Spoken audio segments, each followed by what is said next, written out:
بسم اللہ الرحمن الرحیم ربی اشرح لی صدری ویسر لی امری واحلل عقدۃ من لسانی یفقہوا قولی۔ محترم ناظرین، السلام علیکم۔ ایک مرتبہ حضرت عیسیٰ علیہ السلام کسی پہاڑ کی چوٹی سے گزر رہے تھے۔ اس وقت ابلیس ان کے پاس آیا اور اس نے ان سے کہا، روح اللہ، یہ بتاؤ کیا تمہارا خدا اس بات پر قادر ہے اگر تم اس چوٹی سے نیچے گرو تو وہ تمہیں بچا سکتا ہے؟ حضرت عیسیٰ علیہ السلام نے کہا، جی ہاں، میرے رب کو یہ قدرت حاصل ہے۔ ابلیس نے کہا، یہ بات حق ہے اور آپ اپنے اس دعویٰ میں سچے ہیں، تو آپ اپنے آپ کو اس پہاڑ کی چوٹی سے گرا دیں، میں دیکھتا ہوں کہ آپ کا رب آپ کو مرنے سے کیسے بچاتا ہے۔ عیسیٰ علیہ السلام نے محسوس کیا کہ شیطان ان کو ورگلا رہا ہے۔ انہوں نے اس سے کہا، شیطان، کیا تو چاہتا ہے کہ میں اپنے رب کی آزمائش کروں؟ یہ علیحدہ بات ہے، مجھے اس بات کا یقین ہے کہ میرا خدا میری حفاظت کرے گا۔ اللہ کا ہر فرمان برحق ہے اور ہمیں شک کرنے کی کوئی گنجائش نہیں ہے، لیکن میں خدا کی آزمائش نہیں کرتا۔ کچھ دنوں بعد ابلیس ان کے پاس آیا اور اس نے کہا، عیسیٰ علیہ السلام، تم تو اللہ ہو، نعوذ باللہ، کیونکہ تم مردہ زندہ کرتے ہو اور غیب جانتے ہو اور لوگوں کو غیب کی خبریں دیتے ہو۔ حضرت عیسیٰ علیہ السلام نے اس کی بات کاٹتے ہوئے کہا، شیطان، تو جھوٹ بکتا ہے، میں خدا کا بندہ ہوں، اللہ میری دعائیں قبول کرتا ہے اور اسی کے حکم سے مردے زندہ ہوتے ہیں، اور جہاں تک غیب کی باتوں کا تعلق ہے تو خدا مجھے غیب کی اطلاع دیتا ہے، میں لوگوں کو اس کی خبر دیتا ہوں۔ جب ابلیس نے دیکھا کہ عیسیٰ علیہ السلام اس کے جال میں پھنسنے پر آمادہ نہیں ہیں تو اس نے چیخ ماری اور ان کے سامنے سے بھاگ کھڑا ہوا۔ ابو ناصر نشہ پور کا ایک سلطان ہوا گزرا ہے۔ ایک مرتبہ وہ لشکر سمیت اپنے دارالحکومت میں داخل ہو رہا تھا کہ ایک مکان سے قاری کی آواز نے اسے چونکا دیا۔ ابو ناصر قرآن سننے کے لیے رک گیا۔ قاری نے دلسوز آواز میں سورہ عمران کی آیت نمبر 26 کی تلاوت کی، جس کا ترجمہ ہے، آپ کہہ دیں کہ اے اللہ، تو ہی مالک الملک ہے، تو جسے چاہے سلطنت عطا کرے اور جسے چاہے سلطنت چھین لے، اور جسے چاہے عزت دے اور جسے چاہے ذلت دے، تمام بلائی تیرے ہاتھ میں ہے، بے شک تو ہر چیز پر قدرت رکھتا ہے۔ اس آیت مجیدہ نے سلطان کے دل پر گہرا اثر، وہ یہ آیت سن کر کانپ اٹھا، گھوڑے سے اترا اور رکوع کیا، پھر سجدہ بجا لگا۔ کچھ عرصہ بعد اس قاری کی وفات ہو گئی۔ اس کے ایک دوست نے خواب میں قاری کو دیکھا کہ خدا نے اسے جنت میں عظیم مقام عطا کیا ہے۔ اس نے قاری سے پوچھا کہ تجھے یہ مقام کس وجہ سے نصیب ہوا ہے؟ قاری نے جواب دیا، میں تو ایک بدکار اور گناہ گار انسان تھا، میرے نامہ اعمال میں کوئی خاص نیکیاں نہیں تھیں، مگر اس کے باوجود خدا نے مجھ پر خصوصی کرم کیا اور مجھے یہ مقام عطا کیا، اور خدا نے مجھ سے فرمایا، تو نے دنیا میں ایک سلطان کو ہماری عظمت یاد دلائی تھی، اس کی وجہ سے ہم آج تجھ پر رحم کر رہے ہیں، تجھے بلند مقام عطا کرتے ہیں۔ جی ہاں، اللہ تعالیٰ کا فرمان ہے، تم مجھے یاد کرو، میں تمہیں یاد کروں گا۔ پرانے زمانے میں انطاکیہ ایک بہت بڑا شہر تھا۔ یہ شہر ایشیائے کوچک میں واقع تھا۔ یہ شہر کے لوگ گمراہ اور ظالم تھے، وہ ستاروں اور بتوں کی پوجا کرتے تھے۔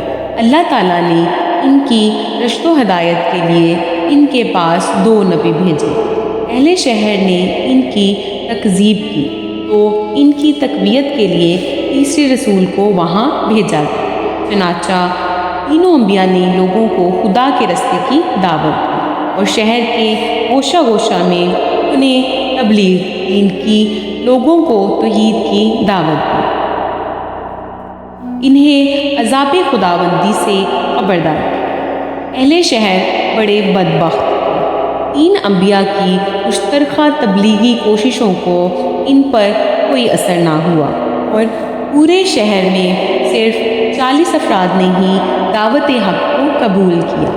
شہر کے دوسرے لوگوں نے تینوں انبیاء اور ان کے پیروکاروں کو پکڑ کر انہیں سخت اذیتیں دیں اور ظلم کی انتہا یہ کی گئی کہ ان مظلموں کی گردنوں میں سوراخ کر کے اس میں رسیاں ڈالی گئی اور شہر کے ظالم لوگ رقص بسمل سے لطف اندوز ہوئے۔ اس شہر میں ایک مرد مومن رہتا تھا جس کا نام حبیب النجار تھا۔ وہ ان انبیاء پر ایمان لایا تھا لیکن وہ اپنے ایمان کو مخفی رکھتا تھا۔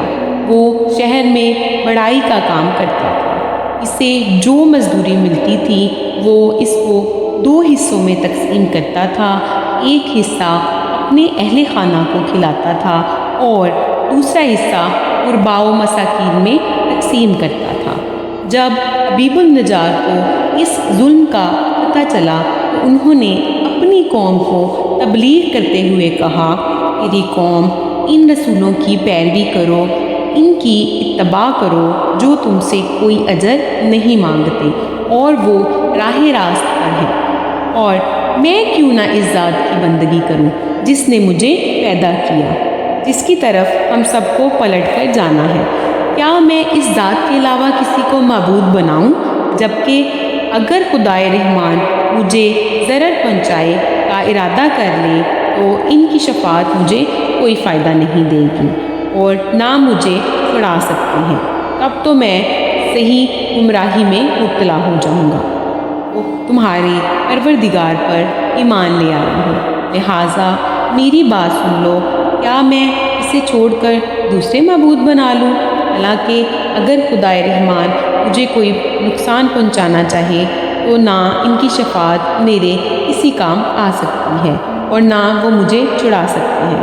اگر میں ایسا کروں تو میں وعدے گمراہی میں مبتلا ہو جاؤں گا۔ میں تمہارے رب پر ایمان لے آیا، تم بھی میری بات مان لو۔ لیکن ظالم لوگوں نے ان کی بات پر کان نہ دھرے۔ ان کی نصیحت سن کر خواب غفلت سے بیدار نہ ہوئے، بلکہ ظالم درندے یکدم اس پر ٹوٹ پڑے اور بیچارے کو اتنا مارا کہ اس کی آنتیں باہر نکل آئیں۔ پھر اس کا گلا دبا کر قتل کر دیا اور لاش کو ایک کنویں میں ڈال کر اس میں مٹی ڈال دی گئی اور وہ کنواں اس کا مدفن بن گیا۔ روایات کے مطابق ظالموں نے اسے پکڑ کر آری سے 2 حصوں میں تقسیم کیا تھا۔ ایک اور روایت میں مذکور ہے کہ لوگوں نے اس کی گردن میں سوراخ کیا اور اس میں رسی ڈالی اور پھر اسے صلیب پر چڑھا دیا جہاں اس کی موت واقع ہوئی۔ النجار کو موت سے قبل انبیاء دکھائی دیے تو اس نے یہ آخری الفاظ کہے، میں تمہارے رب پر ایمان لایا ہوں، میرے گواہ رہنا۔ اس کے بعد اس کی روح نکل گئی۔ اللہ نے اس کی قربانی کو قبول کیا اور اسے عظیم ثواب دیا۔ یہ روح جیسے ہی جسم سے جدا ہوئی تو اسے جنت بھیج دیا گیا، جیسا کہ قرآن مجید بیان کرتا ہے۔ النجار کو نیک انجام مبارک۔ امید کرتی ہوں کہ آپ کو آج کی ویڈیو اچھی لگی ہوگی۔ اگر آپ کو ہماری ویڈیوز اچھی لگ رہی ہیں تو ویڈیوز کو لائک کریں اور مزید اس طرح کی ویڈیوز دیکھنے کے لیے ہمارا چینل سبسکرائب کریں۔ ملتے ہیں نیکسٹ ویڈیو میں، تب تک کے لیے اجازت دیجیے۔ اللہ حافظ۔